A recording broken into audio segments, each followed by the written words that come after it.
Hey guys, it's Manager Kylie, and in today's video, I'm going to share with you a 4-2 volleyball rotation with the outside following the setter.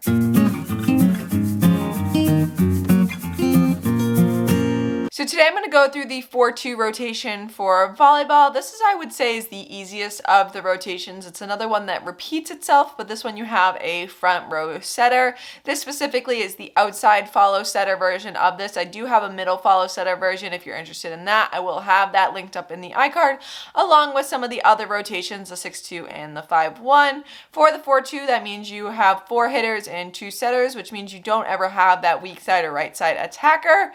So you only have your middle and your outside hitters and then your setter each time you are in the front row. But if you guys are interested in more sports administration videos just like this, definitely subscribe button, turn the bell so you get notified every time I upload, as I post a new video every single Wednesday at 2 p.m. Eastern time. And we're going to dive into this rotation. So for this, there are 6 total rotations we're going to go through. They do repeat. So rotation 1, 2, 3 repeat again in 4, 5, 6, just with a different person in the front row. So for position 1, where this is a front row setter focus, we're going to start with setter 2 in 4, which means you go setter 1, outside 1, middle 1, setter 2, outside 2, middle 2. This one is a stack in the middle. So your setter, it's easiest if they're on the net because they can run right to that setting position. Your outside in the middle as they can run over to the tee, and then your middle's already where they need to transition to. The only overlaps you have to worry about for this one is that your setter stays to the left of your middle one, who stays to the left of your outside one. And then for all of them, your back row is going to stay exactly where their rotation is. So it's going to go setter 1, middle 2, outside 2. And then for your base positions, you have setter 2 with middle 1 and outside 1, and setter 1 with middle 2 and outside 2. Rotation 2, your setters are now in the middle of the court, so you have setter 2 in the middle. The way this one's going to go, your outside's going to drop to the tee because that's where they'd be transitioning to anyways. Your setter 1 is going to be up on the net, and then your middle one's going to be kind of in this middle area by the 10-foot line.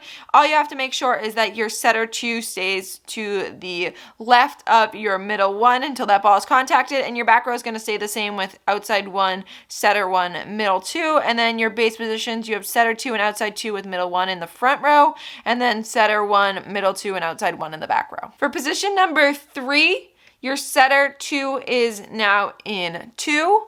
So for this, you go setter, outside, middle, and then in the back row, it's middle, outside, setter, working it right to left. For the stack position on this, your middle and your outside are going to be stacking. So your middle 2 and your outside 2 are kind of stacking in the middle. You just have to make sure that your middle 2 stays to the left of your outside 2, and they're just running and transitioning to the opposite spots. So the outside 2 is going to transition out to the tee, and your middle 2 is going to come into that middle position. Your setter's already where they need to be, and then your back row has setter, outside, middle, and once everything goes over the net and you have to get back to your base position, you have setter 2, middle 2, and outside 2 in the front row, and setter 1, middle 1, and outside 1 in the back row. And now this is going to repeat. So from position 4, you're repeating the exact same thing, just with different people. So now setter 1 is your front row setter. You're going to do that same thing with that stack in the middle. Again, you want setter 1 to stay to the left of middle 2 and then to the left of outside 2. And then your base positions have setter 1 with middle and outside 2, and then setter 2 in the back row with middle and outside 1. This is very repetitive, and it's definitely the easiest. There's the least movement. When you have a back row setter, there's a lot more movement for serve receive. This one, your serve receive positions are just goal of getting everybody where they need to go as quick as possible. So for position 5, this is again when your setter's in the middle of the court. So this stack again is with your setter 1 and your middle 2. Your outside is dropping down to that tee, and then your back row stays the same until they transition to their base positions with setter 1 and outside 1 with middle 2, and then setter 2 and outside 2 with middle 1. And then finally, rotation 6, your setter 1 is now in 2. This is the one that your setter's already where they need to be on the court. They're already on that right side of the court. You have that stack with your outside in the middle. And all you have to make sure is that your middle 1 stays to the left of your outside 1, but they just transition out to where they need to hit. And then once they get to their base positions, you have all your 1s in the front court and then all your 2s in the back of the court. Now, if you have any questions on this, definitely let me know in the comments down below. This is definitely the easiest when teams are first learning to go, is either some version of a 4-2. You can do a middle follow setter or an outside follow setter. And if you're interested in the middle follow setter, definitely check out the video in the iCard.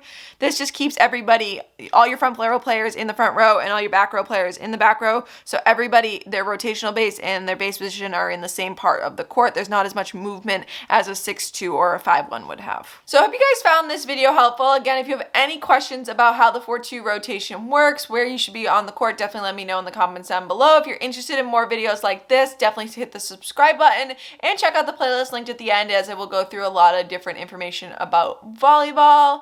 And if there's any other videos like this you want to see from my channel, let me know that in the comments down below as well. But I hope you guys enjoyed watching, and I will see you guys next Wednesday.